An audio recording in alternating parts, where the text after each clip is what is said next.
Olá, tudo bem? Espero que você esteja bem. Meu nome é Carlos de Paula Soares, eu sou advogado, professor, mestre e doutorando em gestão da informação e analista em licitações. Hoje o tema que eu trouxe ele foge um pouquinho da temática da ciência da informação e é mais voltado ao campo do direito. Hoje vamos falar um pouco sobre mandato de segurança individual. Na tela, por favor. Essa é a capa, então, da nossa conversa, do nosso debate. E é importante, antes de iniciar, da gente saber que existem duas formas de mandado de segurança, o individual e o coletivo. Esse vídeo se propõe a falar sobre o mandado de segurança individual, no contexto específico dos concursandos e no contexto acadêmico de quem frequenta ali as universidades. Então vamos iniciar com uma agenda pequena aqui, introduzindo e falando sobre o conceito, falando sobre os requisitos do mandato de segurança, que é um remédio constitucional, os personagens, as pessoas que figuram esse remédio constitucional, o passo a passo para impetrar o mandato de segurança e exemplos de casos concretos que vão envolver editais envolvendo questões acadêmicas. E o que seria o mandato de segurança? Vamos descobrir o que é? Olha lá. No segundo artigo 5º, inciso 69 da Constituição Federal, conceder-se-á mandado de segurança para proteger direito líquido e certo, não amparado por habeas corpus ou habeas data, quando o responsável pela ilegalidade ou abuso de poder for autoridade pública ou agente de pessoa jurídica no exercício de atribuições do poder público. Esse artigo, então, ele vai trazer para a gente o conceito de mandado de segurança. A gente vê ali que está em azul as principais divisões desse conceito e eu vou abordar cada uma delas aqui. Mas antes da gente abordar, dissecar esse artigo, é importante a gente falar sobre o princípio da vinculação do ato convocatório. Como o público aqui participa de concurso público, está muito presente ali com os editais da academia, a gente tem que ter em mente o princípio da vinculação do ato convocatório. Todo o edital da administração pública, inclusive das federais, eles vão estar vinculados a esse princípio. E o que seria esse princípio? Na tela ali, por favor. O edital ele é a lei interna da licitação, cuja finalidade é estabelecer regras que garantam a segurança jurídica contratual. Meirelles ele vai dizer mais ou menos que o princípio da vinculação ao edital em uma licitação significa que tanto a administração quanto os participantes devem seguir estritamente as regras estabelecidas no edital. Essas regras não podem ser alteradas durante o processo. Se a administração pública perceber que o edital é inviável, ela deve reabrir a licitação com novas regras, mas ela não pode ficar se desviando das prescrições enquanto o edital estiver vigente. O que seria isso então? Pode voltar para mim. A partir da hora que uma universidade ou uma instituição pública, ela cria um edital para concurso público, para concessões de bolsas, para ingresso de doutorado ou mestrado, ela fica vinculada às normativas que ela cita e que ela coloca ali. E também à lei, por óbvio. Toda vez que ela se desvia desse princípio vinculatório, isso pode dar ensejo à impetração de um mandado de segurança. Então é bom deixar isso bem claro e por isso que eu trouxe esse princípio. E o que mais que a gente tem que ter no nosso raciocínio para entender bem essas questões? Além do princípio do ato convocatório, temos o controle judicial, certo? O controle judicial e o princípio da legalidade são fundamentais para o Estado de Direito, permitindo a supervisão imparcial da administração pública e a anulação de atos ilícitos. No Brasil, o Poder Judiciário tem o monopólio das decisões judiciais, evitando a dualidade de jurisdição. Conforme o artigo 5º, inciso 35 da Constituição Federal, qualquer lesão ou ameaça a direitos, inclusive pelo poder público, pode ser submetida à justiça. Você vê que a de Pietro ela fala, qualquer lesão ou ameaça a direitos. A gente tem exatamente essa frase no nosso artigo 5º, 69, que fala sobre o mandado de segurança. A de Pedro ainda diz mais. O Poder Judiciário pode examinar os atos da administração pública de qualquer natureza, sejam gerais ou individuais, unilaterais ou bilaterais, vinculados ou discricionários, mas sempre sob o aspecto da legalidade e agora pela Constituição, também pelo aspecto da moralidade.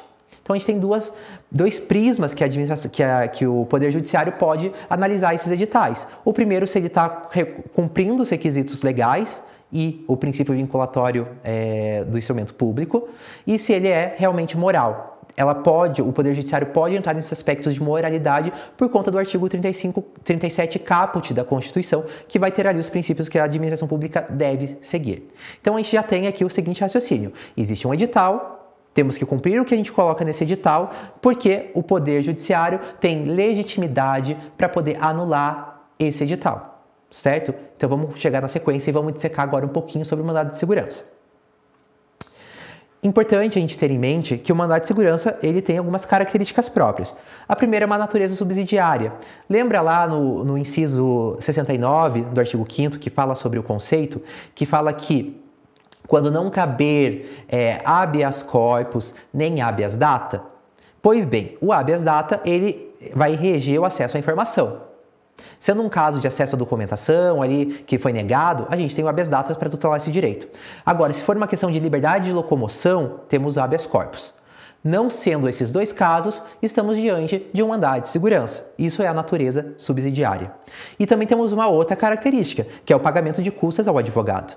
O advogado vai ter que analisar ali o caso em questão, ele vai ter que fazer as estratégias dele, contar exatamente o que aconteceu, juntar todos os documentos e peticionar, impetrar esse mandado de segurança. Então a gente tem aqui, né, essa questão das custas, porque você vai ter que contratar um profissional para poder fazer isso. Vamos dar sequência aqui e ver quais são os requisitos do mandado? Os requisitos para entrar com o mandado de segurança. Bem, a gente tem aqui o primeiro, né, um ato da administração pública ou equivalente. Por que ou equivalente? Existe a administração direta, a administração indireta, também existe particulares que às vezes estão fazendo serviços da administração pública. Sendo esse caso, a gente tem um ato configurado da administração pública. Vamos voltar ali para os slides. Temos ali no item 2 um direito líquido e certo. Tem que ser um direito que você não precisa ficar fazendo produção de provas. Um direito até documental em muitos casos ali, né? O edital propriamente dito, a lista de classificação, né? Os requisitos do edital, um entendimento normativo, uma jurisprudência que deixaria, né, positivado o teu direito. Então a gente tem que ter isso bem claro, bem definido. Ameaça, lesão ou ameaça à lesão de direito. A gente tem que ter uma situação em que, cumulado com esse direito líquido e certo e esse ato, a gente está sendo ameaçado, a gente vai ter um direito fundamental violado. Às vezes, o direito de poder ingressar ali no concurso que a gente ganhou, né? Ou a gente está ameaçado porque a gente sabe que existe um posicionamento em relação a isso que a universidade toma e que não segue os preceitos legais, então a gente tem uma ameaça de direito ali, certo? E a ilegalidade ou abuso do poder. Só vai poder configurar o mandado de segurança quando o ato da administração pública estiver contaminado por ilegalidade ou abuso de poder. Ilegalidade seria o não cumprimento da lei. Né? A administração pública é obrigada a seguir a legalidade. Tudo que estiver em lei, a administração pública tem que seguir. Se for contrário, a gente está diante de um ato ilegal. E abuso de poder. Às vezes, o servidor que está ali na comissão, ele pode usurpar um poder que não é só dele. E ele toma um ato que vai prejudicar, inclusive, a classificação ou o resultado do certame. Estamos aqui diante de um abuso de poder. Vamos seguir aqui para a gente ver um exemplo concreto. Eu pensei, quando a gente estava estudando essa questão do mandado de segurança, um exemplo que ficasse tangível, um exemplo lúdico, né? Respeitada a proporção aqui, né, da parte do filme. Mas esse exemplo ele é legal porque a gente pode se basear nele. Claro, existem lacunas e falhas aqui, mas vamos usar como uma metáfora, ok? Temos aqui, então, o filme da Valente, que ela é uma princesa, ela tem os pais ali num regime de monarquia, esses pais são reis, então eles vão ser ali o agente público e eles vão fazer atos administrativos. Eles vão ter poder de império. Então, temos aqui eles figurando o ato da administração pública ou equivalente. Qual que é o clímax do filme? É a relação de mãe e filha aqui, e a Valente ela precisa se casar. A mãe dela falou, olha, está na hora de você se casar, está na hora, né, da gente poder unir os reinos, juntar as economias, dar um melhor, né, crescimento aqui para a população. E ela não aceita se casar. Só que a mãe e o pai iniciam esse processo seletivo, entre muitas aspas, do casamento. E quais são as regras? Dentro da cultura aqui do filme, a regra era que o primogênito de cada região ali dos reis poderiam competir pela mão da princesa. E que ela deveria escolher o teste que esse primogênito deveria passar, certo? Esse é o edital. A princesa, ao saber do edital, ela se inscreve porque ela é a primogênita da região dela. E ela escolhe como atividade ali a ser avaliada o arco e flecha. Então a gente tem um direito líquido e certo, que ela seria a primogênita, então ela cumpre o requisito de poder se inscrever nesse certame. Ela ganha, só que por um ato de abuso de poder dos seus próprios familiares, que ali são a administração pública, eles entram em divergência ali porque ela precisa se casar, porque o não casamento poderia ensejar uma guerra. Enfim, ela tem uma lesão, uma ameaça a um direito dela que é não querer se casar e ter passado nesse concurso e ter conquistado a própria mão. Esse exemplo ele parece bobinho, ele tem argumentos furados, assim, porque, por exemplo, estava escrito primogênito ou não, mas é só para a gente ver e elucidar esse caso. Porque o mandado de segurança via de regra, ele vai ser uma situação assim muito que você vai sentir um desconforto ao se deparar com ela, uma situação de injustiça, certo? Então vamos seguir aqui. E o mandado de segurança, obviamente, ele vai ter um prazo legal para você poder impetrar ele. E esse prazo está na Lei 12.016 de 2009, no artigo 23, que vai falar que são 120 dias contados da ciência pelo impetrante, pelo interessado, do ato impugnado. Então, a partir da hora que a gente tem ciência desse ato, temos 120 dias para impetrar o mandado de segurança. E se eu não impetrar, o que vai acontecer? Bem, tem aqui um entendimento da STF que se você perder o prazo, você perde a chance realmente de entrar com o mandado de segurança. Mas você pode entrar com uma outra ação para poder ter esse direito ali assegurado. E qual é a desvantagem? Gente, o mandado de segurança ele tende a ser célere. Ele é um remédio constitucional. Ele não é qualquer açãozinha, né? Então ele tem um rito próprio, um rito célere ali, que se você perde, realmente você tem um prejuízo ali. Certo? E quem são os personagens da ação? Quem vai ser o impetrante, o polo ativo? Normalmente é a pessoa que teve seu direito, né, violado. E pode ser qualquer pessoa física ou pessoa jurídica. Inclusive estrangeiros, porque a gente tem também consagrado na nossa Constituição o princípio da universalidade. Então, se o estrangeiro está aqui e participa e ele tem um direito violado, ele pode sim entrar com mandado de segurança. E temos a figura do impetrado. Quem seria o polo passivo, o impetrado? A autoridade da administração direta, indireta e particulares que agiram por delegação do poder público, nesse caso, as concessionárias ou permissionárias. Qualquer entidade ali, qualquer autoridade que esteja agindo como administração pública, ela pode ser impetrado, certo? Então vamos continuar e vamos descobrir qual a hora de entrar com o mandado de segurança. Bem, primeiramente, a gente tem que consultar aquele artigo 5º, inciso 69, para verificar se cabe, né, no caso, né, e se não passou os 120 dias, né, acumulado, a gente precisa ter aquele entendimento de 120 dias. Passou 120 dias, vamos ter que considerar outra ação, já não cabe mais. Precisa coletar provas? Gente, lembra que o mandado de segurança ele é para proteger direito líquido e certo? Se precisa, né, coletar prova, não é tão certo assim, né? Porque você precisa convencer o juiz coletando prova, chamando o testemunha, então não é um direito tão certo assim, né? Então não cabe também, a gente teria que considerar outra ação. Mas digamos que lá, pegamos lá o artigo 5º, consideramos tudo isso que a gente aprendeu sobre quando a gente dissecou, né, a estrutura do mandado de segurança, e a gente vê que tem ali comprovado um direito líquido e certo na inicial. Precisamos, então, verificar quem tem a legitimidade ativa, normalmente a pessoa que teve seu direito violado, e identificar a impetrada. Por quê? Porque a gente está falando de administração pública, existem esferas aqui, esfera municipal, esfera estadual e também tem entes que são da União. E isso vai afetar na escolha do tribunal que você vai endereçar o teu mandado de segurança. Após fazer toda essa verificação e ver que cabe, é necessário ainda fazer a verificação das provas. A gente precisa documentar tudo bem bonitinho na petição inicial para chegar lá e ter o direito observado. Fazendo isso, é cabível o ajuizamento impetrar o mandado de segurança. E eu trouxe aqui, pode voltar a tela para mim, exemplos de casos. Considerando que a gente fez todo um recorte aqui voltado ao público acadêmico e também alguns concursandos, esses casos eles vão versar mais sobre a questão acadêmica mesmo.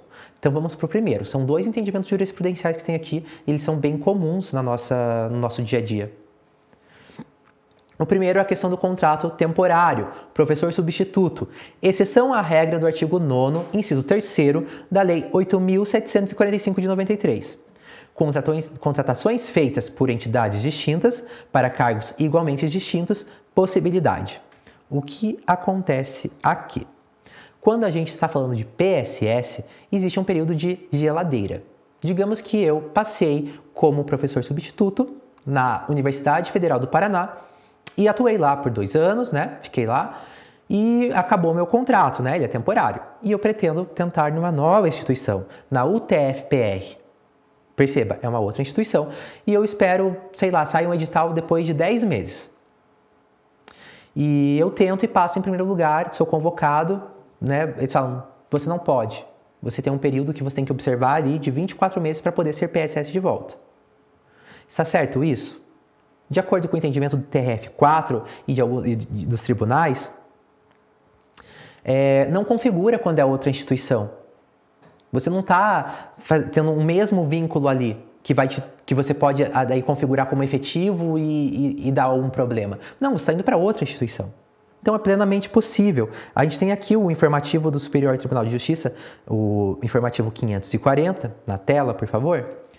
É possível nova contratação temporária, também com fundamento na Lei 8.745, de 1993, precedida por processo seletivo equiparável ao concurso público, para outra função pública e para outro órgão sem relação de dependência com aquele para o qual fora contratado anteriormente, ainda que a nova contratação tenha ocorrido em período inferior a 24 meses do encerramento do contrato temporário anterior.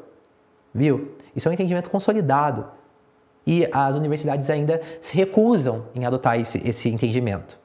E cabe perfeitamente um mandado de segurança. Se você está passando por isso, este é um caso de entrar com mandado de segurança, ok? Vamos para o próximo? Concurso público, interferência do judiciário, excepcionalidade, prova de títulos, possibilidade de comprovação de título de outro por outros meios inidôneos no caso. Princípio da razoabilidade. A gente tem aqui engrifado, eu vou ler o que está escrito rapidamente.